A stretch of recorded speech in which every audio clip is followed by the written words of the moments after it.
이제 마지막 세 번째 디자인권에 대해서 설명을 드리도록 하겠습니다.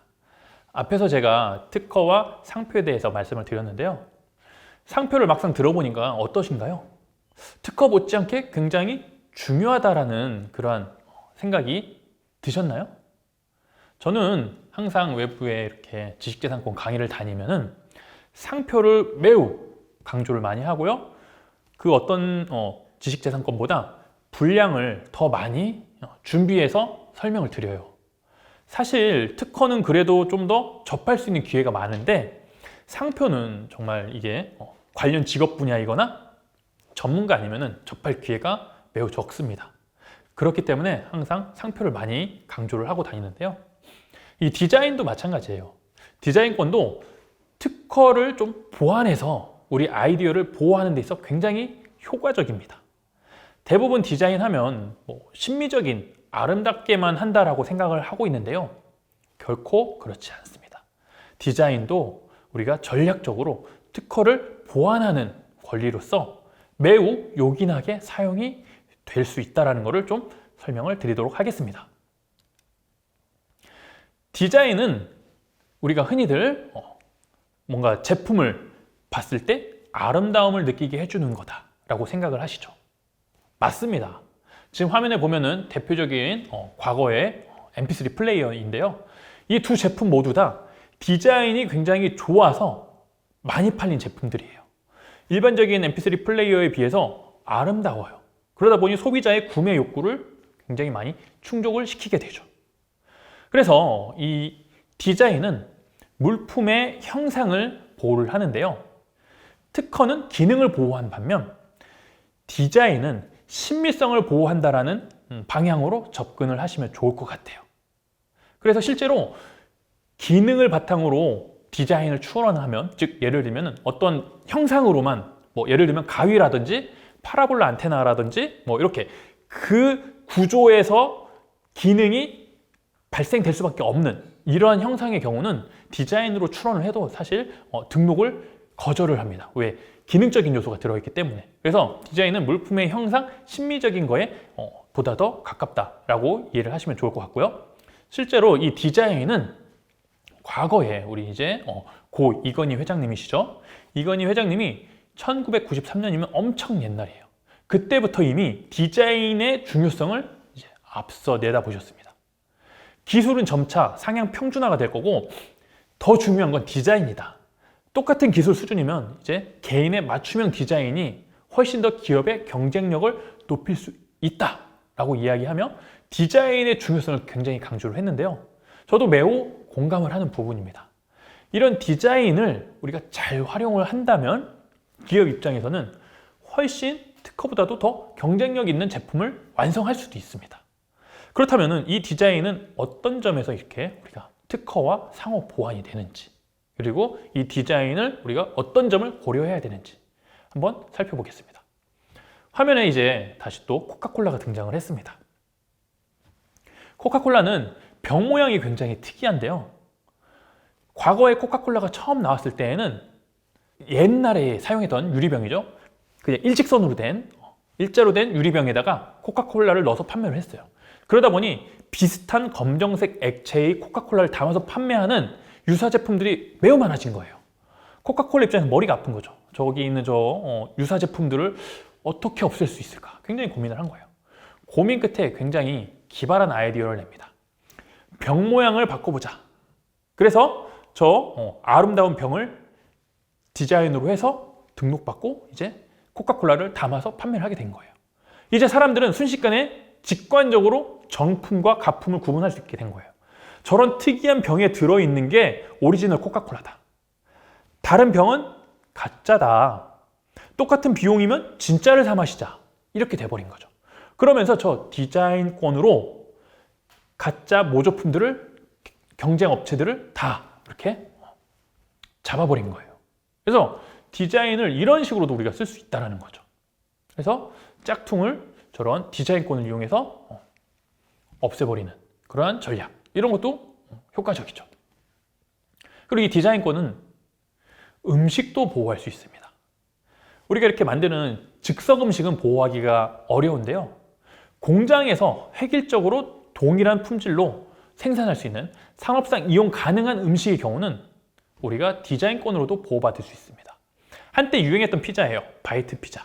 저 끝에 있는 부분을 조각조각 떼서 먹는 피자인데요. 저기 있는 저 피자도 실제로는 공장에서 대량 생산을 해서 프랜차이즈 업체에 갖다 주면 위에 재료들만 뿌려서 소비자에게 이렇게 나가는 그런 형태인데요. 초밥도 마찬가지예요. 오른쪽 끝에 있는 초밥들.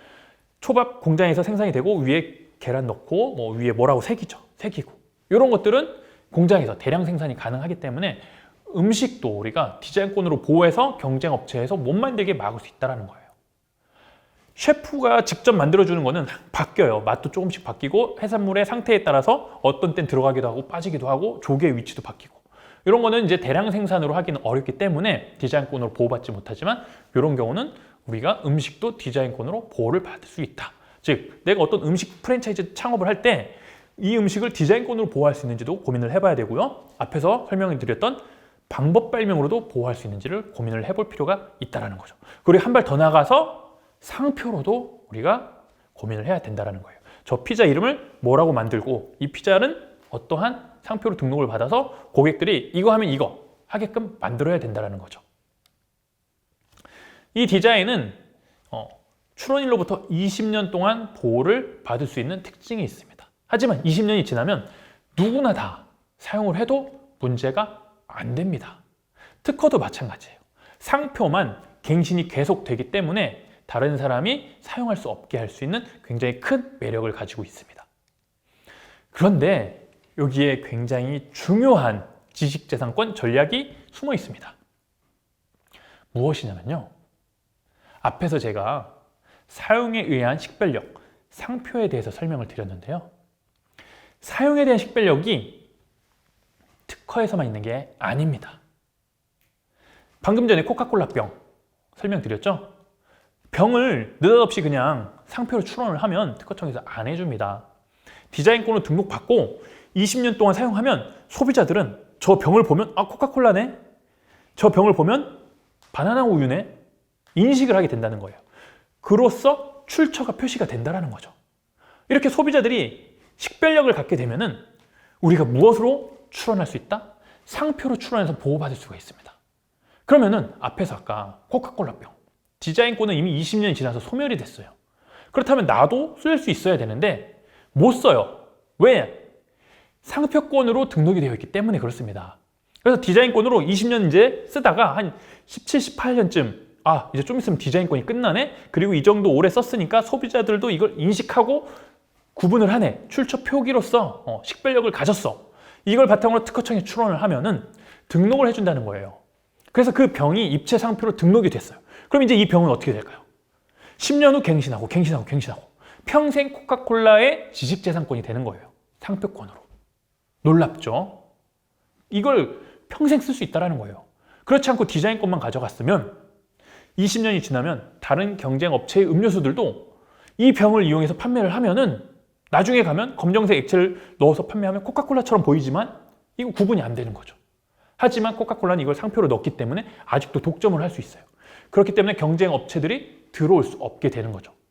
그래서 요 특허도 그렇고 디자인도 그렇고 독점 기간 동안에 식별력을 갖추고 난 후에 반드시 우리가 상표로 출원을 해서 등록을 받아야 된다는 이 전략.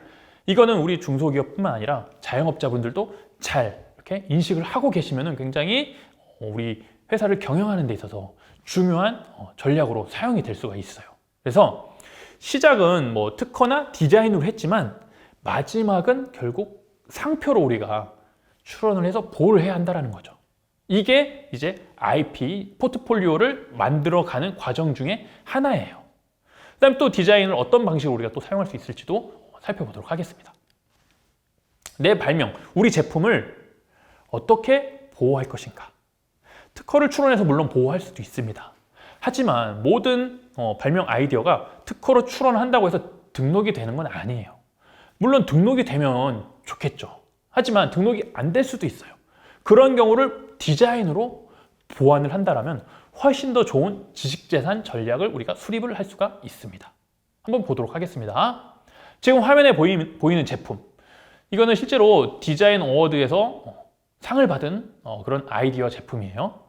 우리나라에서 볼 수 있는 아주 특이한 제품이죠.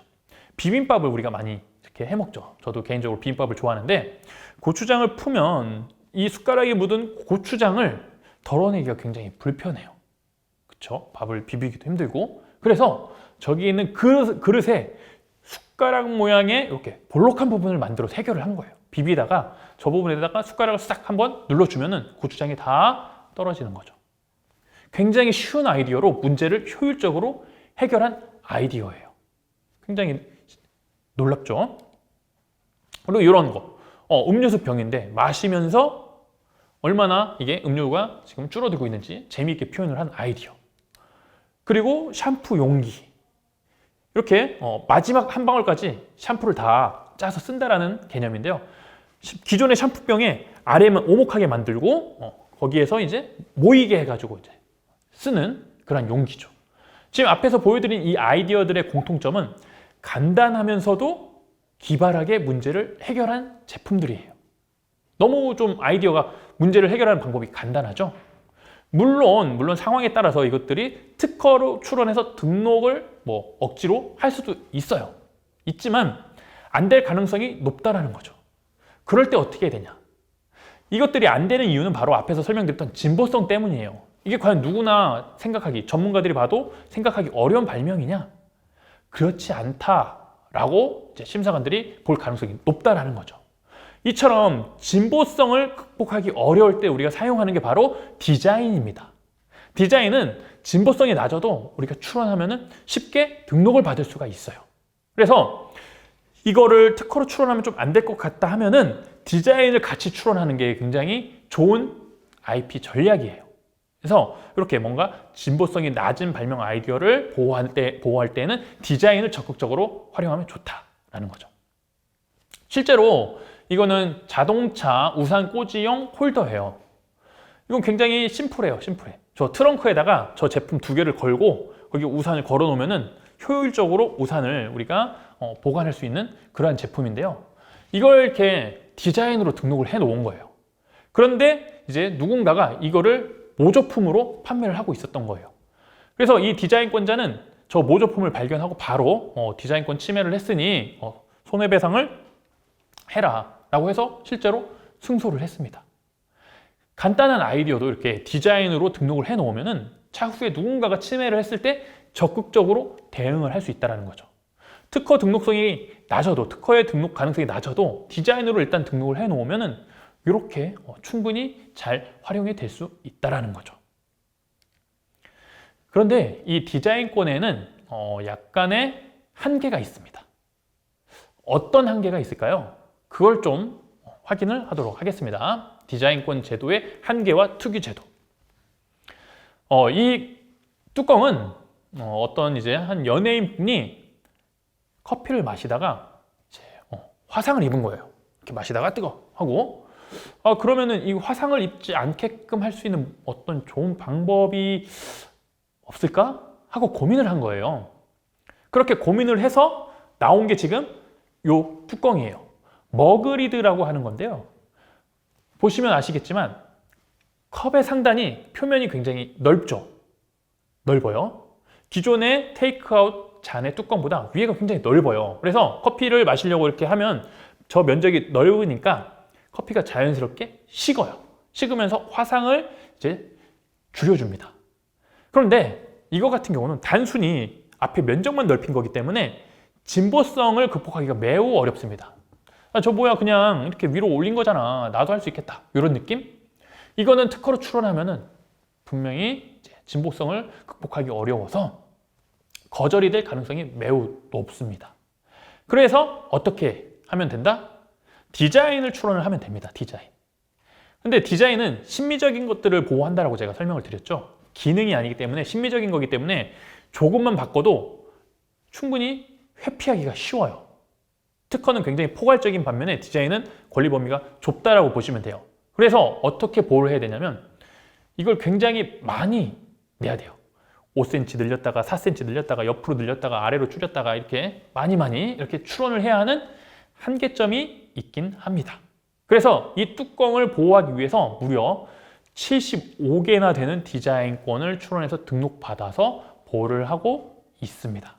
이게 이제 디자인권의 약점이라고 할 수 있으면 약점이라고 하겠습니다. 보호 범위가 좁다 보니까 많이 출원해서 보호를 해야 한다는 거. 그래서 이러한 좀 한계가 있다는 걸 아시고 디자인을 준비를 하면 좋습니다. 그 다음 이제 디자인 특유 제도인데요. 이 디자인 특유 제도를 잘 활용하시면은 지금과 같은 한계점을 조금이나마 극복을 하실 수가 있습니다.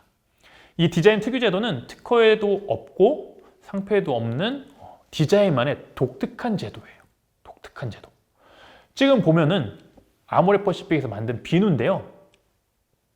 지금 원래는 저 위에 기본 디자인이라고 되어 있는 비누, 이걸 이제 디자인권으로 등록받아서 보호를 하려고 한 거예요.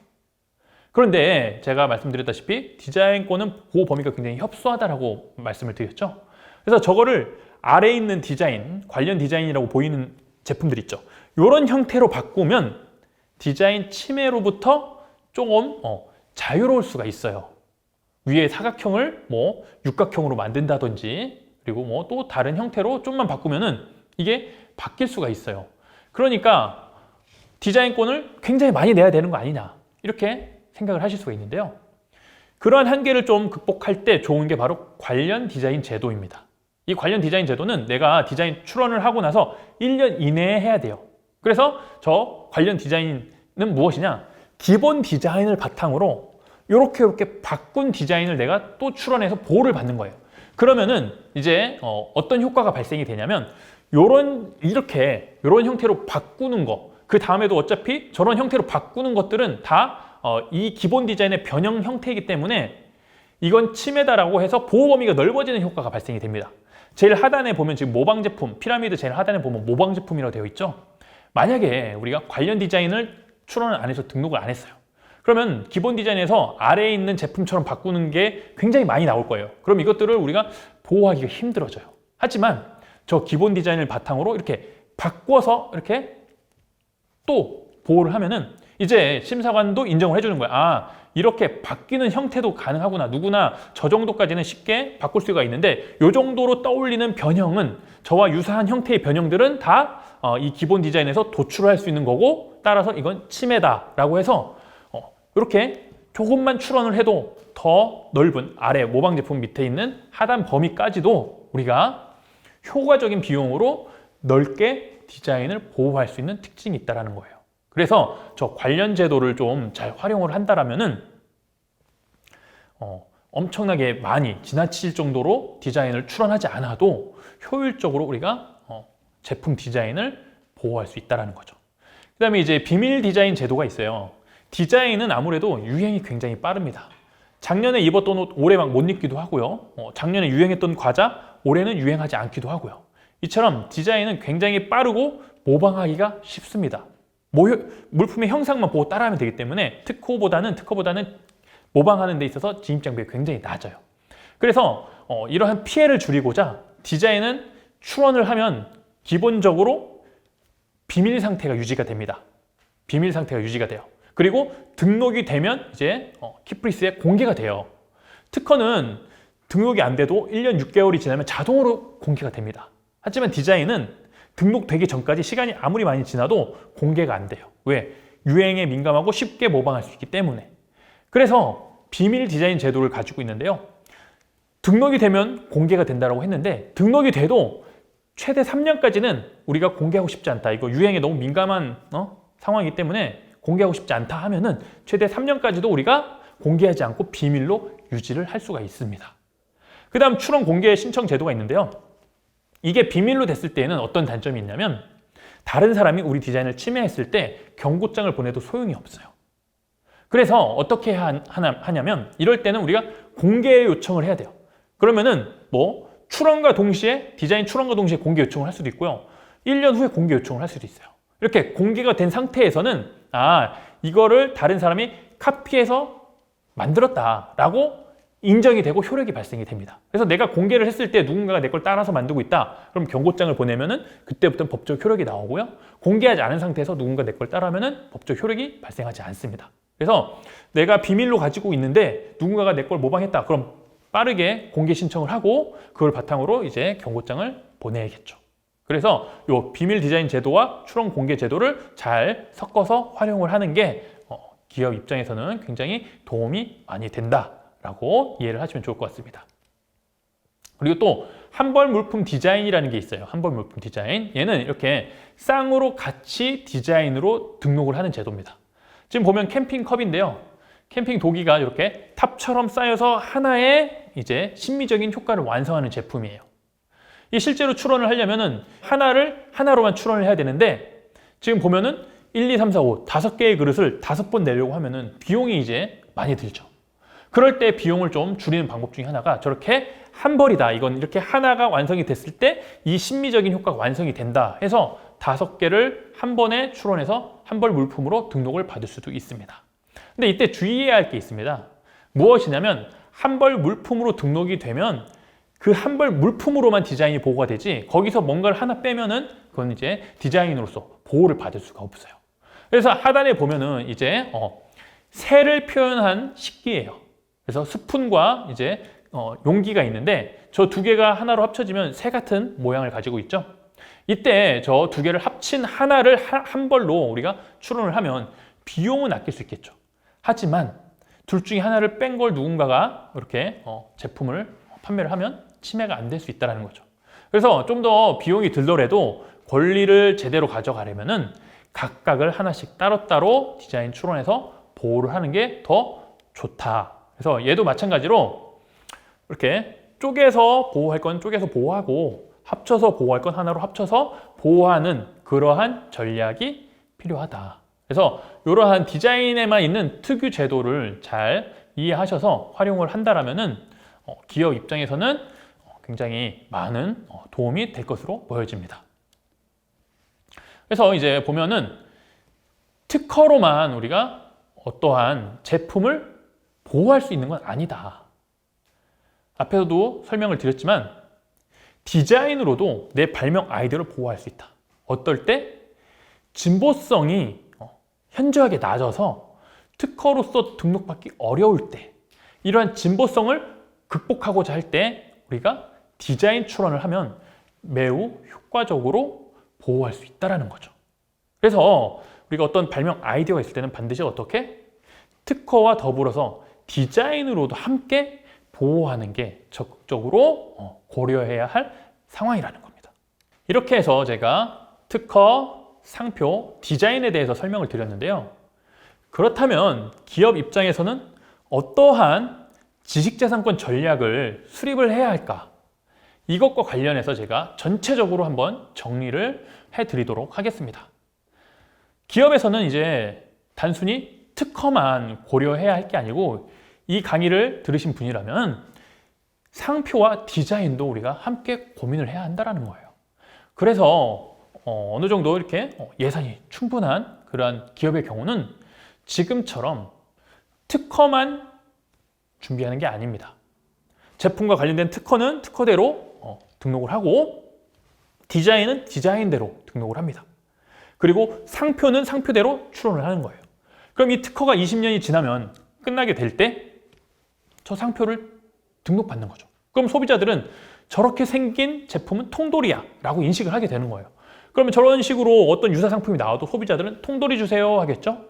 그리고 저 디자인도 저 용기대로 다른 누군가가 디자인권이 끝났더라도 저 용기 똑같이 카피해서 만들어도 상표로 저 디자인을 상표로 등록을 하면 저런 형태는 상표, 입체 상표니까 다른 경쟁 업체에서 유사하게 만들지 못한다는 거예요. 예를 들어서 저걸 상표 디자인을 우리가 상표로 나중에 입체 상표로 등록을 안 하면 다른 사람이 똑같이 카피해서 저 디자인으로 만들면 소비자들은 모양만 보고 똑같네. 저 지역에 가서도 똑같네. 이거 주세요 하고 그냥 사간단 말이죠. 그래서 우리가 지식재산권이 끝난 이후에도 이 제품에 대한 진입장벽을 높이고 경쟁력 있게 하려면은 반드시 디자인과 상표를 같이 가지고 있다가 이것들을 상표로 전환할 수 있어야 된다라는 거죠. 그래서 입체 상표와 저 상표로다가 특허가 끝났어도 우리가 우리 제품을 계속 소비자들에게 각인시킬 수 있는 이러한 종합적인 IP 포트폴리오 전략을 수립하는 게 굉장히 중요하다라고 설명을 드릴 수 있습니다. 그래서 오늘 저와 함께 특허, 디자인, 상표에 대해서 학습을 했는데요.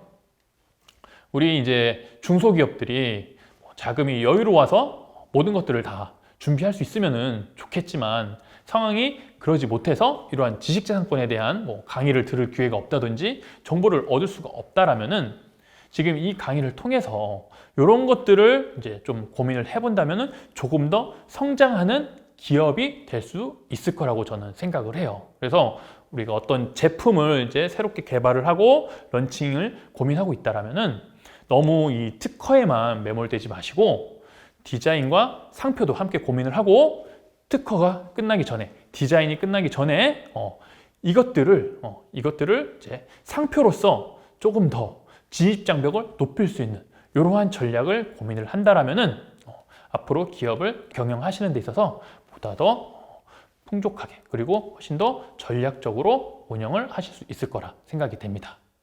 이렇게 해서 오늘 제 강의는 모두 다 끝났고요. 차후에도 또 다른 좋은 기회가 있어서 다시 또 만날 수 있었으면 좋겠습니다. 강의를 끝까지 들어주셔서 감사합니다.